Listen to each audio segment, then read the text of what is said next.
திருப்பரங்குன்றம் அதிமுக வேட்பாளர் வி.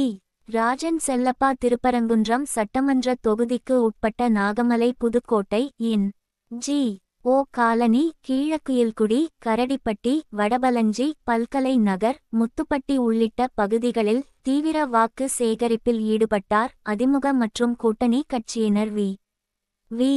ராஜன் செல்லப்பாவிற்கு மாலைகள் அணிவித்தும் பூக்கள் தூவியும் பட்டாசு வெடித்தும் உற்சாக வரவேற்பு அளித்தனர். பின்னர் வி. ராஜன் செல்லப்பா அளித்த பேட்டியில், திருப்பரங்குன்றம் காசி விஸ்வநாதர் கோவிலுக்கு ரோப் கார் வசதி வேண்டுமென சட்டமன்றத்தில் பேசினேன். மேலும் பக்தர்களின் வசதிக்காக சஷ்டி மண்டபம், பொற்றாமரை குளம், லட்சுமி தீர்த்தம் ஆகியவை சீரமைக்க வேண்டும் எனவும், கிரிவல பாதையை மேம்படுத்த வேண்டும் எனவும் கோரிக்கை விடுத்தேன். திருச்செந்தூர் பழனி முருகன் கோவிலுக்கு ஒதுக்கப்படும் நிதியைப் போல திருப்பரங்குன்றம் முருகன் கோவிலுக்கும் நிதி ஒதுக்கீடு செய்ய வேண்டும் என சட்டமன்றத்தில் பேசினேன். 5 ஆண்டுகளில் திருப்பரங்குன்றம் முருகன் கோவிலில் சில பணிகளை மட்டும் திமுக அரசு செய்துள்ளது. பல்வேறு பணிகள் நிலுவையில் உள்ளது. அதிமுக ஆட்சி அமைந்தவுடன் திருப்பரங்குன்றம் முருகன் கோவிலில் உள்ள அனைத்து பணிகளும் சிறப்பாகவும் விரைவாகவும் மேற்கொள்ளப்படும். மேலும் சி.எஸ்.ஆர். நிதியின் வாயிலாக எய்ம்ஸ் மருத்துவமனை சுற்றியுள்ள கிராமங்கள் மேம்படுத்த நடவடிக்கை எடுக்கப்படும் என கூறினார்.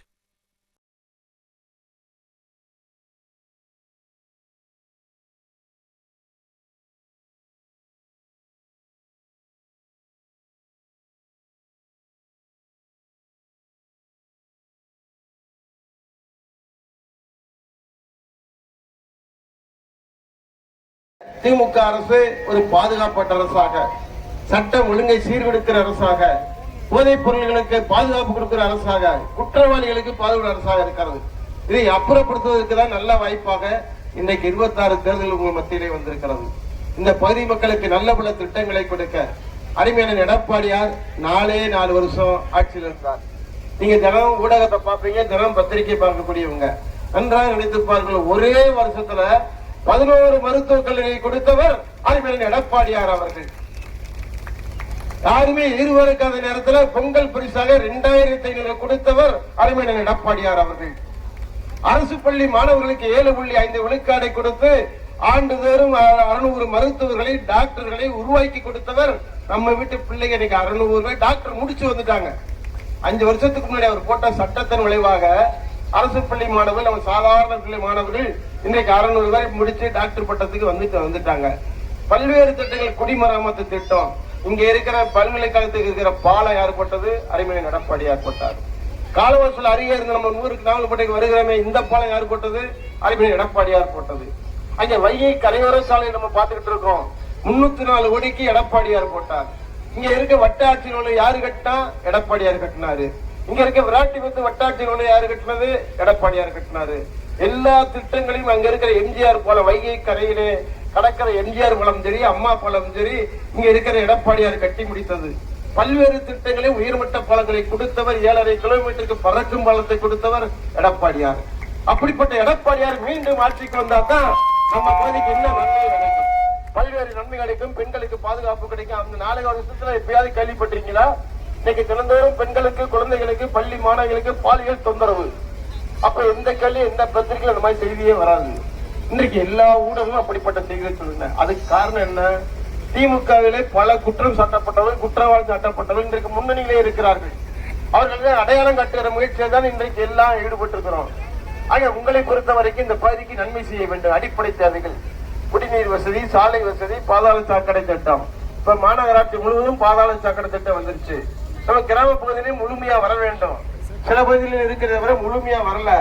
குடிநீர் இணைப்பு முழுமையா கிடைக்கணும், அது வீடு வீடுக்கு கிடைக்கணும். இவைகள் எல்லாம் ஒரு அத்தியாவசிய தேவை. வளர்ந்து வரும் சமுதாயத்திற்கு பல்வேறு தேவைகள் இருக்கிறது. ஏன்னா நம்ம புதுக்கோட்டை இந்தியா காலனி பக்கத்துல, நம்ம ஊர் பக்கத்துல ஐடி பார்க் வந்துருச்சு. இந்த ஐடி பார்க் இன்னும் நீண்ட நெடிகள் டெவலப் ஆகாம இருக்கு. ஒரே ஒரு நிறுவனம் தான் வந்திருக்கு. எல்லாரும் வாங்கி போட்டு அப்படியே வச்சிருக்கிறாங்க. அந்த நிறுவனங்கள்லாம் நிறுத்தி மீண்டும் சிறப்பு பெற வேண்டும். அதற்கான வழியை காமராஜர் பல்கலைக்கழகம் நம்ம பக்கத்துல இருக்கு. 3 மாசத்தோட சம்பளத்தை நிப்பாட்டிடுறாங்க, பேமெண்ட் நிப்பாட்டிடுறாங்க. போராடி வாங்க வேண்டியிருக்கு. இங்க இருக்கிற பணியாளர்கள், மதுரை காமராஜர் பல்கலைக்கழக பணியாளர்கள் ஒவ்வொரு முறையும் போராடி சம்பளத்தை பெற வேண்டியிருக்கு. அந்த நிர்வாகத்தை சீர்படுத்த வேண்டிய அவசியம் இருக்காது. இப்படிப்பட்ட நல்ல பல திட்டங்களுக்கு என்ன உங்களுக்கு எல்லாம் தெரியும், குடிமராமத்து திட்டத்தை கொண்டு வந்து கொண்டு வந்தவர் அருமையினர் எடப்பாடியார்.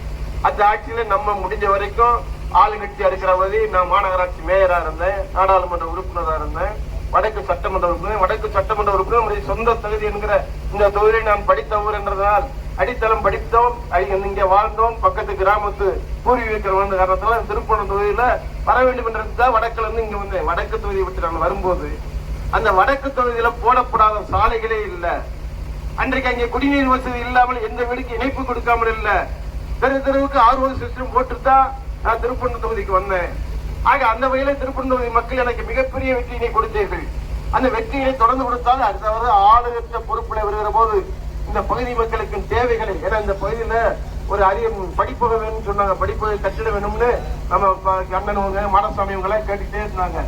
அதுக்கு நீண்ட நடிகளை பொதுநடைய சட்டமன்றத்தில் இருந்து பரிந்துரை பண்ணி கூட காலகட்டத்தால வர முடியல. ஆக இன்னும் பல்வேறு திட்டங்களை கண்டிப்பா கொண்டு வர வேண்டிய அவசியம் இருக்கிறது. அந்த அவசியத்திற்காகவும் நிச்சயமாக நிறைவேற்றி கொடுக்கின்ற நம்பிக்கையோடு இங்க இருக்கிற அனைத்து பொதுமக்களும், நண்பர்களும், வாக்காளர் பெருமக்களும், அனைத்து இந்திய அண்ணா திராவிட முன்னேற்ற கழக சின்னமாம் இரட்டை இலை சின்னம், தாய்மார்களின் சின்னமா இரட்டை இலை சின்னம். இன்னைக்கு இருந்த நிலம் என்ன? அரசு அதிகாரிகள் போராடிக்கிட்டு இருக்காங்க, காவல்துறையில் விரும்பி போயிருக்கிறாங்க, தூய்மை பணியாளர் போடிக்கிட்டு இருக்காங்க, சத்துணவு பணியாளர்கள். நாங்கள் மாவட்ட ஆட்சித்தலைவர்கிட்ட பெட்டிஷன் கொடுக்க போனா அங்க அவங்க உணவின்றி உட்கார்ந்து இருக்கிறாங்க. உணவு கொடுத்த சத்துணவு தாய்மார்கள் உணவின்றி உட்கார்ந்து இருக்கிறாங்க. இப்படிப்பட்ட அவலமான சூழ்நிலை இந்த அரசுல இருக்கு. கடந்த இருந்த நிலைமை வேற. கடந்த தேர்தலில் அரசு அதிகாரிகள் திமுக ஆதரிச்சாங்க, காவல்துறை திமுக ஆதரிச்சு, சத்துணவு அதிகாரிகள் திமுக ஆதரிச்சாங்க. இன்றைக்கு நிலைமை அப்படியே மாறிடுச்சு. எங்கு பார்த்தாலும் போராட்டம். ஆகவே அந்த போராட்டத்தின் விளைவாக அண்ணா திமுக மீண்டும் மக்கள் மனத்தில் இடம் பெற்று ஆட்சி பொறுப்புக்கு வரும். உங்களுக்கு எல்லாம் தெரியும், திமுக எந்த காலத்திலையும் 5 வருஷத்துக்கு மேல ஆட்சியில் இருந்தது இல்ல. அது கருணாநிதி காலமா இருக்கட்டும், அதுக்கு தொடர்ந்து ஸ்டாலின் ஆட்சி காலமா இருக்கு, யாரா இருந்தாலும் 5 வருஷம் தான் அவங்களுக்கு ஆயுசு. 5 வருஷத்துக்கு மேல இருக்க வாய்ப்பு. ஏன்னா தப்பு மேல தப்பு செஞ்சுக்கிட்டே இருப்பாங்க. ஊழல் அரசு. ஒரு முறை சர்க்காரிய கமிஷனால அந்த ஒரு முறை ஆட்சி கலைக்கப்பட்டது. அன்றைக்கு ஊழல் திட்டத்துக்காக கலைக்கப்பட்டது. இன்னொரு முறை ராஜீவ்காந்தி சட்ட ஒழுங்கை கட்டி விட்டதுக்காக கலைக்கப்பட்டது. மீண்டும் அவங்க ஆட்சிக்கு வரவே முடியல. ஆனால் அண்ணா திமுக சில பேர் திமுக கேட்பாங்க, அண்ணா திமுக ஆட்சி தானே கலைஞ்சிச்சுன்னு. ஆமா கலைஞ்சிச்சு. எம்ஜிஆர் ஆட்சியை கலைச்சாங்க இந்திரா காந்தி அம்மா. ஆனா புரட்சித் தலைவர் எம்ஜிஆர் மேடைக்கு வந்து கேட்டாரு, என்ன தவறு செய்தே என்ன ஆட்சியை கலைக்க உன்னால கேட்க முடியுமா? அப்படி திமுக கேட்க முடியுமா? என்ன தவறு செய்து கேட்டு பாருங்க, மக்களை அடிக்கிடுவாங்க. புரட்சித் தலைவர் எம்ஜிஆர் மீண்டும் ஆட்சிக்கு வந்தார். இதுதான் அண்ணா திமுக வரலாறு. அண்ணா திமுக தொடர்ந்து ஆட்சியில் இருக்கக்கூடிய அற்புதமான கட்சி, ரத்தத்தை சேரு கேள்வியை சின்னி வளர்ந்த கட்சி. ஆகவே இன்றைக்கு நல்ல கூட்டணியோட பிஜேபி கூட்டணி மதிப்பிற்குரிய மத்திய அரசோட இணக்கமான உணர்வு, அமமுகவோட இணக்கமான உணர்வு, இன்றைக்கு பல்வேறு தமாக பாட்டாளி மக்கள் அத்தனையும் வடிவான பொழிவான கூட்டணி அமைந்திருக்கிறது, இயற்கையாக அமைந்திருக்கிறது. அது அருமை தாய்மார்கள், நண்பர்களே, பெரியோர்களே, நீங்கள் எல்லாம் அளிக்க வேண்டிய சின்னம் இரட்டை இலை சின்னம். உங்களுக்காக பணியாற்ற காத்திருக்கிறேன். நிச்சயமாக உறுதியோடு, அன்போடு, ஆர்வத்தோடு நான் செயல்படுவேன். அதை நம்பி நீங்கள் அத்தனை பேர் எனக்கு வாக்களிக்க வேண்டும். இரட்டை இலை சின்னத்தில் வாக்களிக்கும் அன்போடு கூறி நன்றி கூறி விடைபெறுகிறேன். நன்றி, வணக்கம்.